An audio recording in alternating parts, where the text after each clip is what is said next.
Hallo und herzlich willkommen zu meinem ersten YouTube-Video auf meinem YouTube-Channel. Und dieser beginnt mit dem allerersten Lego-Set, welches ich selbst in meiner Sammlung als mein eigenes nennen durfte. Das habe ich zu Weihnachten geschenkt bekommen und ich war mega begeistert.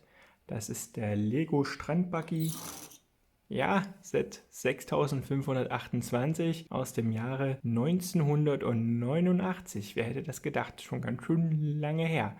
Das ganze Set besteht aus lediglich 33 Teilen. Ich würde mal sagen, klingt jetzt nicht so sehr viel, aber es ist schon ein schönes Gefährt. Und das Tolle daran an diesem Auto ist die Federung. Es hat nämlich eine richtig echte Federung hinten und vorne. Und hinten hat es ein paar größere Räder als vorne, aber ja, es ist auch ein verstellbares Visier. Kann zwar jetzt der Wind durchwehen, ist also kein Glas drin, aber der Fahrer hat ja noch einen Schutzhelm auf und der schützt ihn dann halt auch vor dem Wind. Kann man schön hochklappen, kann man auch abmachen. Ist halt die typische Lego-Figur, wie es zu der Zeit gab, also noch dieses Standardgrinsen, Standardkopffarbe, gelb und mit einem schicken Reißverschluss.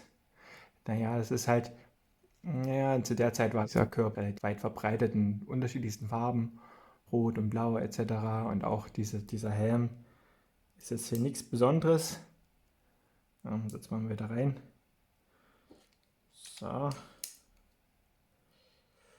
Ja, naja, wie gesagt, das war mein erstes Set. Das war ein Weihnachtsgeschenk. Heutzutage werden die Kinder ja total verwöhnt und kriegen zu Weihnachten ein Piratenschiff. Okay, Piratenschiffe gibt es nicht mehr bei Lego, aber keine Ahnung, halt eine komplette Polizeistation, Feuerwehr und etc. Und die Kinder gucken ihn trotzdem noch so an, wie gibt es nicht noch mehr und noch mehr und noch mehr. Ich habe mich halt mit diesem Auto total lange und war beschäftigt und war total happy über dieses Teil.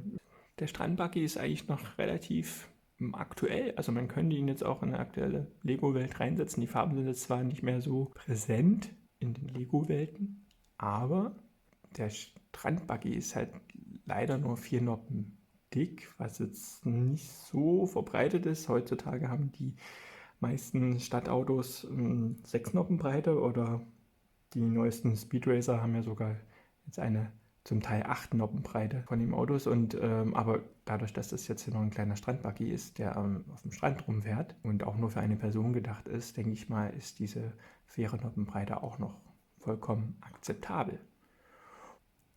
Das ist jetzt nicht das originale Set, was ich früher von meinen Eltern geschenkt bekommen hatte, sondern ich habe dann irgendwann mal bei meinem ersten Umzug in meine erste WG hatte ich die Hälfte von meinem Lego einem Kindergarten gespendet. Und da war dieser Strandbuggy mir halt mit dabei. Und irgendwie bin ich vor kurzem wieder auf diesen Strandbuggy gestoßen, habe meinen Freunden davon berichtet, dass das mein allererstes Lego-Set war. Und ja, und jetzt habe ich das ja, zu meinem Geburtstag geschenkt bekommen. Und was soll ich sagen? Das ist ein gelungenes Geschenk und ich habe mich fast genauso doll gefreut wie früher. Jetzt natürlich hat man, wenn man erwachsen ist und arbeitet geht, kann man sich natürlich viel mehr leisten als nur ein Auto. Dann wird es dann irgendwann mal eine ganze Stadt und dann irgendwann ist die ganze Stadt dann doch auch zu wenig. Man will immer mehr, immer mehr. Und am Ende ist es aber dann doch eine Platzfrage eher, um alles unterzubekommen. Aber das bekommen wir auch schon noch irgendwie hin. Gut, ich hoffe, euch hat das Video gefallen. Gebt ein Like oder lasst ein Abo da. Und ich weiß, es ist nicht unbedingt das Thema Nummer 1, was jetzt jemand interessieren würde auf YouTube. Aber ich dachte mal, so als erstes Video ist das gar nicht mal so schlecht, einfach mal über die Anfänge zu reden. Jo, dann macht's gut und bis bald.